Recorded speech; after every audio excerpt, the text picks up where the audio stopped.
Hi, I'm Ewan Udale, editor of Access International magazine, here at Conexpo 2017 on the Skyjack stand. I'm talking to Brad Bueller, the president of Skyjack. The company's just launched two products, a new boom and a new telehandler, actually at the World of Concrete and the rental show where they were originally launched, but they're being presented here just a couple of weeks later. And I wanted to talk to him about those products, but also find out about Skyjack and its developments over the years and how he sees the future panning out. First of all, can you tell us about the SJ1256 telehandler that you have here today? Yeah, absolutely. So it's just behind us over here. We introduced it at the World of Concrete, as we were discussing a little earlier. It's kind of the big brother to the telehandler fleet that we just developed last year from a kind of clean sheet of paper standpoint. And it's got class-leading lifting abilities. That 12,000 pound, it is a true 12,000 pound telehandler. Where others have limited ranges, we can lift up to 35 feet at 12,000 pounds and 7,000 pounds at 56. And so we're very proud of that and looking forward to making a splash on the marketplace, continuing the splash actually we made on the marketplace with the introduction of the remainder of the telehandler series last year. Yeah, and does this reflect the final product in your telehandler range? No, actually. So we're still we're working currently as we speak on a 5,000 pound telehandler as well. So that will be entering the marketplace sometime next year for us to kind of complete that North American range for us in next year. Yeah, I see. And as far as the boom, the SJ85AJ, that's another new launch. That was at the World of Concrete, I believe. No, it was at the rental show, actually. Sorry, yeah. So we introduced it last week at the rental show, and again, it's kind of the big brother to the 63 AJ that we introduced a few years ago, and has been very successful for us. People have liked the design and the simplicity of that machine, the reliability, kind of the axle drive portion of the machine. We're very famous for putting axles on booms where others do not, and so really it is truly a 63 AJ kind of on steroids, bigger and better, and but the same envelope, same true vertical rise, same direction drive and steer control, all of those things that make it a Skyjack product. And again, what about the boom products in the future? What can we see? Yeah, you're going to see some more booms from us. We're going to get something probably in the 125, 130 foot range eventually. We may not get there immediately. We'll probably add another electric boom in the 40, 45 foot range in the not too distant future as well. And then I think when we get through all of those products, we'll be touching 95% of the volume by category class and making us a true full line boom supplier at that point. So. Sure, because it's become it was a bit of a journey, isn't it, since I think you were telling me 2005 that you really started adding on to your core scissor range so what are the plans for the future? How do you see that developing? Yeah, and I think it develops in that way, and that it has been it's been a journey, right? And we started we were the world's leading manufacturer of scissor lifts, and we continue to be that today. But we wanted to diversify our product groups and grow our business and grow into new markets and new customers.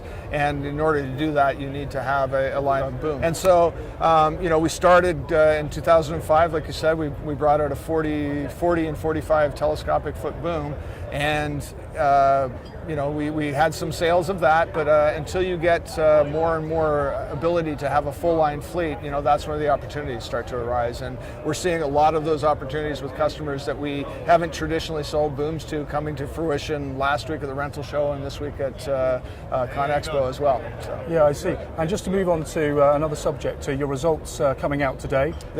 Can you fill us in a little bit on how you've done in your last financial year? Yeah, so ultimately what you'll hear a little bit later today, and I know this isn't live, so yes. We're not doing anything we shouldn't do. What you'll see, and I'm going to talk in very generalities anyway. You'll see that we grew a little bit last year as well, and most of our competitors are doing the opposite. The markets were mostly flat and in some instances down last year, and what we did is we managed to defend our scissor share kind of globally and continue to build market share in booms and in telehandlers in North America, and so we're very happy with that. And you'll see that there was some growth for Skyjack, and it was a very positive year. Okay, great.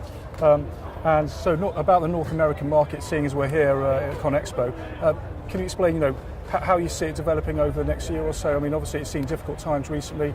How do you see the next 12 months? Yeah, I think everybody's pretty optimistic about the next 12 months. We've had great traffic through the booth last week at the rental show.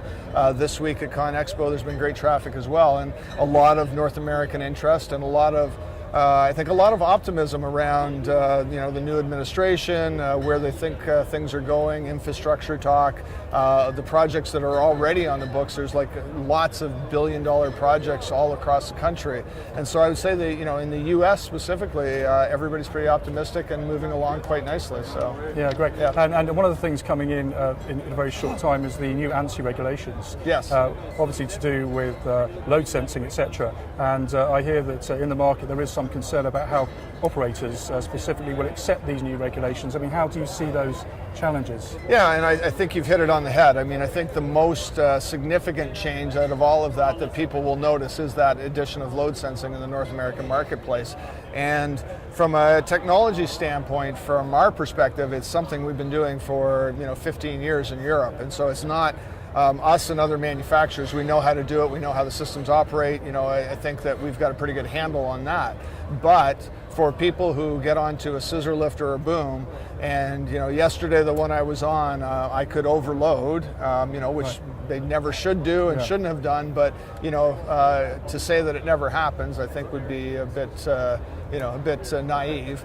And so, but they're going to get onto that machine and they're going to try and put two large men and a big box of tools on it, and all of a sudden it's not going to lift for them. And they're going to call the rental company and say this machine's not working, and the rental company is going to have to explain to them it's got load sensing on it, and that's how it works, and you've got too much stuff on it. And so there's a lot of education that's going to need to take place. And so we introduced a white paper last week at the rental show specifically about the ANSI standards, how we interpret them, how we see them changing kind of the state affairs in North America, and therefore hoping to begin that education process. Yeah, and presumably it's just a case of time, and people will come to accept it. Yeah, they don't have a choice, yes. ultimately, unless, so again, the standards aren't published yet. The standards are currently out for ballot, and it's possible that they could get voted down. But I don't think I think that eventually the standard will go through, and when it does, the marketplace is just not going to have a choice. Their only choice is going to be to use machines that are grandfathered in, that are today in the marketplace today. But as those machines leave the marketplace, then that will be the new state of affairs where everything has load sensing. Yeah, I see. And just to move on to another issue then, concerning your development of your products to make it a full line. What are your global plans? You have your manufacturing facility in Canada. So how do you see that footprint developing or changing globally? So what I see, and we talked a little bit earlier about kind of our 5-year plan, or where you see ourselves in 5 years. So I'll preempt that maybe a little bit while we speak of this. But ultimately, we're looking to manufacture in other places, right? And I think the philosophy that we're going to take moving forward is that as we grow our footprint in various markets, that in reality your most effective strategy is to be able to manufacture in those markets, right, or in those regions. And so we've got a plan moving forward where Skyjack ends up with 3 large business units, kind of one that's Americas, one that's EMEA, and the other that's Asia Pacific. And all of those business units, when we get to the end point in 5, maybe 10 years, I'm not sure how long it will take us to develop all of that, they'll have their own manufacturing, they'll have their own engineering, they'll have their own testing, they'll have their own sales and marketing, and there'll be obviously some corporate direction globally, but they'll be kind of self-sustaining business units moving in the future as well. So. Oh, I see. And any specific, countries, in Asia that you might consider manufacturing in? I mean, would it be China? It could be China. Yeah. It could be other places. We haven't got far enough down the line today to say that we're going to manufacture in one specific place or another. I guess the main or one driver that will take effect is the fact that our parent company Linamar currently manufactures in China as well, right? So they've got a presence in Tianjin and Wuxi and now Chongqing coming as well. And so that may drive us into a shared facility or leaning on some of their knowledge in the marketplace as well. Yeah, I see. And what's your view on products and having a single global product as rather than having products that's perhaps manufacture for different parts of the world. What's your view on how you see that in the future? You know, I think that's when you get to a point where you're manufacturing, kind of in region, right? That gives you the ability to tailor those machines to those regions as well, right? And so if some of the things that are important in Asia, I would say, for example, in Korea, we sell a lot of 3215 machines because they have a weight that allows them to go into a lot of construction elevators, right? Yeah. And so if you need a different product that is focused on being lightweight, but maybe higher, and that meets the need in that specific region, then we will give them the ability to tailor their own machinery to their customers in that region, right? Because I think ultimately that goes back to our whole simple, reliable, easy to do business with, right? So that's listening to your customers kind of across the globe and meeting their needs, on a regional basis, as opposed to kind of force feeding them what one particular region, wants or gets, right? Yeah, I see. And just as far as regions are concerned, I mean, there's some obvious ones that are developing quickly, but can you give us an idea of any sort of hotspots that you see maybe in 5 years' time, 10 years' time, really sort of appearing? It's hard to say, right? Like, I mean, and we're expanding our presence kind of on a yearly basis, going into new markets. So we're going to open up in Korea this year, right? And we've had somewhat of a presence in Korea for quite some time, and we've had a very good used market for equipment in Korea. But there's other places. There's places all over Asia as well that we could potentially be into, right? And and maybe the Japanese market is one of those things where you speak about wanting a machine that fits that regional market, because Japan, seems to have an affinity for these small track-mounted vertical mast units that nobody else in the world seems to understand or want, right?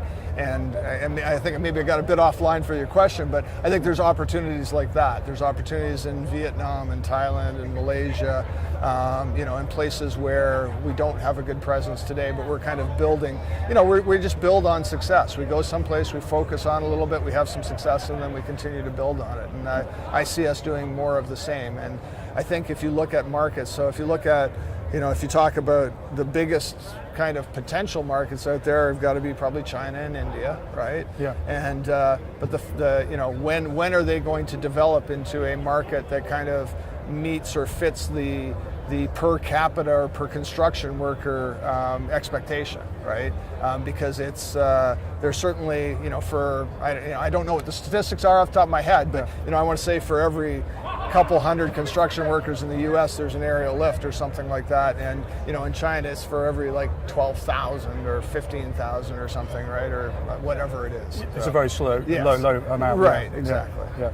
And so, going back to the 5-year question, I mean, where do you see yourself in terms of being sort of global leadership? Do you see yourself as being number one in as far as manufacturing? I would love to be number one in 5 years. That might be a bit optimistic, but again, our competitors have been coming back towards us. They've been declining a little bit, and we've been increasing year over year, right? 5 years, that's if we have this conversation in 5 years and we're number one in 5 years, I'll be exceedingly happy, so that might be a little unrealistic, but 10 years from now, there's no reason that we can't be as big as our competitors, right? I mean, we know how to make the products, we know how to get into the markets, we know, and I mean, the products, they have to be good, they have to be reliable, they have to be effective. I think a lot of people do that. I think what we do best, is we're simple and reliable. And again, that's the relationship part of it too. It's like, being easy to do business with, and everything else is the same. If you answer your phone, if you're reactive, if you solve people's problems, then you're going to get business. And that's how we've grown to date, and that's how we'll continue to grow. Okay, great. Well, thank you, Brad, very much for speaking to us today. I know it's very busy, so I'd love to get back to the show and sell some things. Okay. Absolutely. Okay, great. Well done. Okay, thanks. Thank you.